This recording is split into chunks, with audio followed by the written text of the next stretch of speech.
മറുവിഭാഗം Samastha Kerala Jamiyyathul ഉലമയുടെ സമാദരണീയനായ president ബഹുമാനപ്പെട്ട സയ്യിദ് ജിഫിരി മുത്തുക്കോയ തങ്ങൾ അവർകൾ അദ്ദേഹം എന്നെ ഒരിക്കൽ കണ്ടപ്പോൾ എന്നോട് പറഞ്ഞു, എന്താ ഉസ്താദിൻ്റെ വർത്താനം എന്ന് ചോദിച്ചു. അപ്പം എന്തിപ്പോൾ എങ്ങനെയെന്ന് ചോദിച്ചപ്പോൾ ഉസ്താദും ഷെയ്ഖുന പൊന്മള ഉസ്താദും ജിഫിരി തങ്ങളും അന്ന് ദാറുൽ ഉലൂം ദൈവബന്ധിൽ ഒരു റൂമിൽ താമസിച്ചിരുന്നവരാ.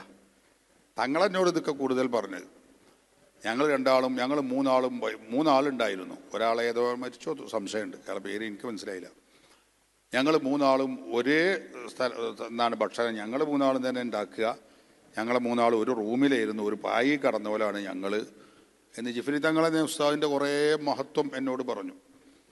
മൂപ്പരുള്ള സമയമൊക്കെ കുത്തുബാൻ്റെ ഇക്കാരം ജിഫ്രി തങ്ങൾ പറയാ, മൂപ്പര് എപ്പോഴും കുത്തുബ് ഖാനയിലിരുന്ന് ആ കിതാബ് ഇങ്ങനെ മൂപ്പരെ കുറേ നോട്ട് ബുക്കില്ലേന്ന് ചോദിച്ചു എന്നോട്. ജിഫ്രി തങ്ങൾ കണ്ട് തങ്ങളെ അതൊക്കെ അന്ന് അവിടുന്ന് എഴുതിയതാണ് മൂപ്പര് നോട്ട് പുസ്തകം. അങ്ങനെ 10-30 നോട്ട് ബുക്ക് കിതാബുകളെന്ന് കാണുന്ന ഇബാറത്തൊക്കെ എഴുതി വെക്കും. അപ്പോൾ ജിഫ്രി തങ്ങൾ വലിയ മദ്ഹ പറഞ്ഞത് ഉസ്താദിന് ജിഫ്രി തങ്ങളോടും അങ്ങനെ തന്നെ കേട്ടോ. അത് നമ്മൾ സംഘടനാപരമായി രണ്ട് ചേരിയിലാണെങ്കിലും വലിയ ആദരവും ബഹുമാനമൊക്കെയാണ് ഞാൻ പറയുന്നത്.